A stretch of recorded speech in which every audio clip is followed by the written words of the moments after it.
So welcome to the York Union. This is the 2014-2015 year, our second year in existence, and thank you for braving the frankly pretty awful weather. I almost not turned up when it started absolutely raining, so thank you for turning up. Nice crowd. We'd like to thank all the speakers that came up. We really do appreciate it. Every single one came up from London, apart from Martin, who came up from Thirst. Helmsley, my mistake. So we actually have a Twitter hashtag going at York Union. It's #YouthYork.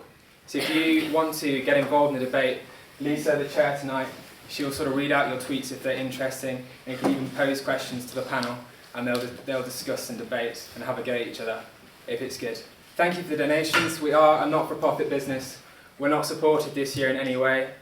All our events will be free. There's no membership system, as I'm sure you all know, and we have some fantastic debates and events coming up this year, so I hope to see the same sort of faces coming, and it's going to be the same format. So I hand you over to Lisa. Thank you very much. Okay, so first of all, I'd like to say a massive thank you to the panel for joining us this evening. Tonight we are debating the issue of youth apathy and asking who really is to blame. The motion is, this House believes that young people are to blame for their disengagement with Westminster politics. We are joined on the proposition by Martin Vander Weyer. Martin is a British financial journalist and business editor of The Spectator, who's written widely across various publications, including The Telegraph, The Daily Mail. He has spent 15 years in investment banking before turning to writing and has written extensively on business, economics and financial morality. He is joined on the proposition by Stephen Bush.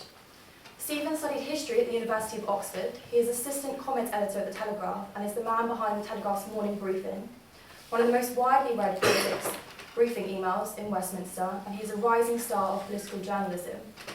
And on my left, opposing the motion, we have Chloe Smith, MP, who graduated from the University of York in 2004 with a BA in English Literature.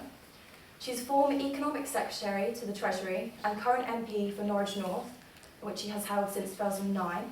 Not only did she become the youngest MP in the House of Commons in 2009, but in 2011, on appointment to government, Chloe became the youngest minister.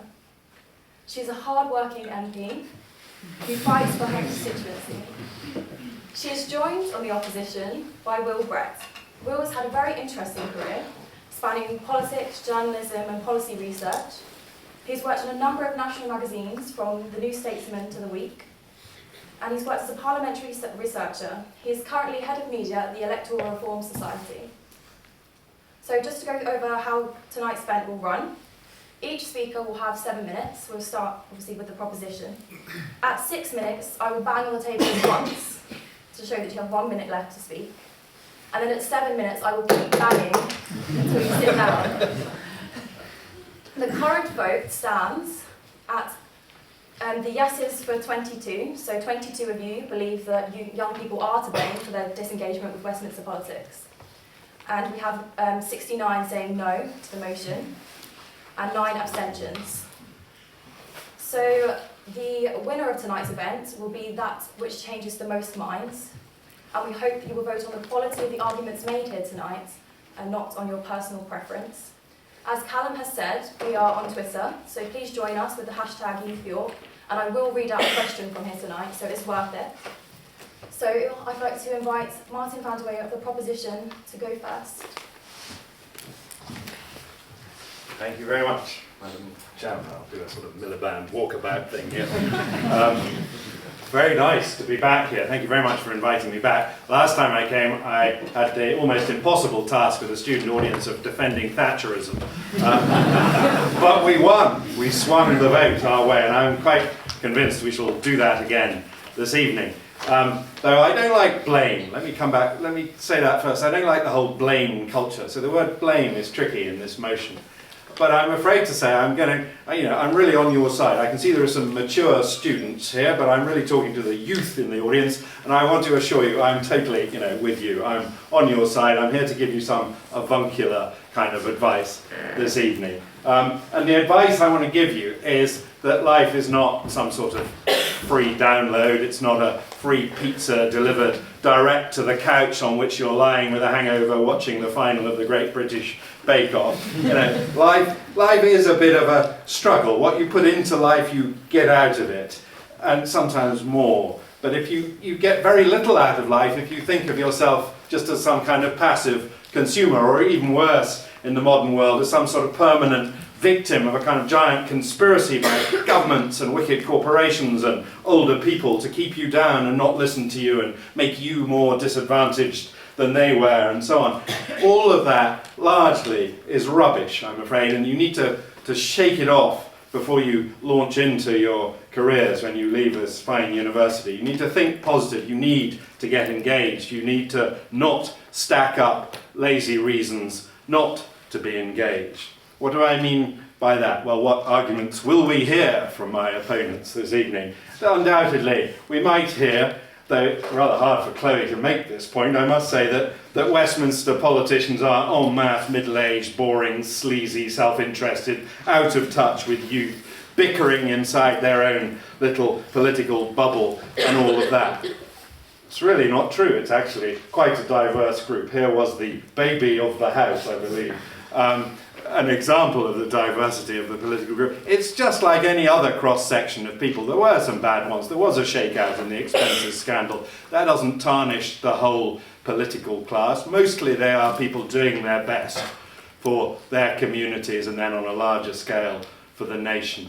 So just leave that aside. It's a lazy argument. Secondly, blaming the politics itself, because politics, the content of it, is too drab. It's too much party politicking, it's too narrow, it's all in this big old Victorian building that looks like Hogwarts and all that stuff. And you'd rather it was all like Russell Brand, right? Well, I simply cannot think of a worse role model for anything than Russell Brand. That would be the subject of a whole other debate, I think. I could agree with you that party conferences make quite dull television, but from my experience of attending party conferences, they're actually quite fun. They're full of buzz and excitement and partying and, you know, discotheques and stuff.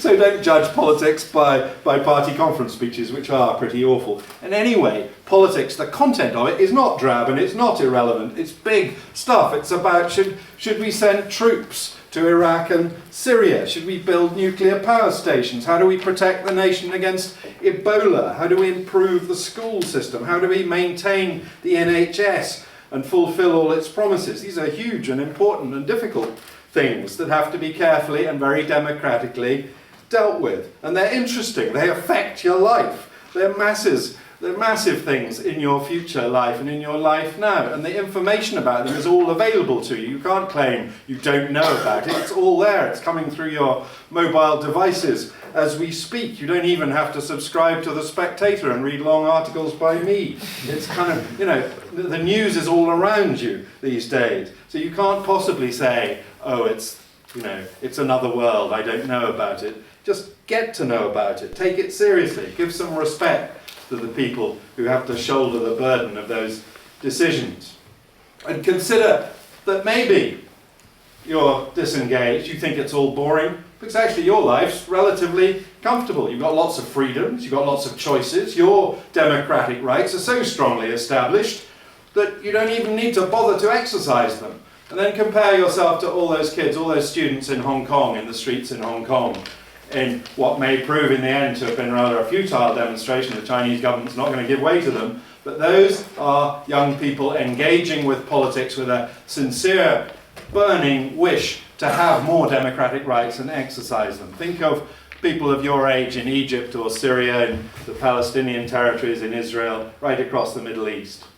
So don't be complacent about your democratic rights. And don't think politicians aren't interested in what young people think and they don't stand up for young people's interests. Well, they'd be a lot more interested if a lot more of you voted. That's one thing. About 4 out of 10 of 18 to 24-year-olds bother to vote in general elections. About 8 out of 10 over 65-year-olds bother to vote. No wonder politicians pay lots of attention to pensioners.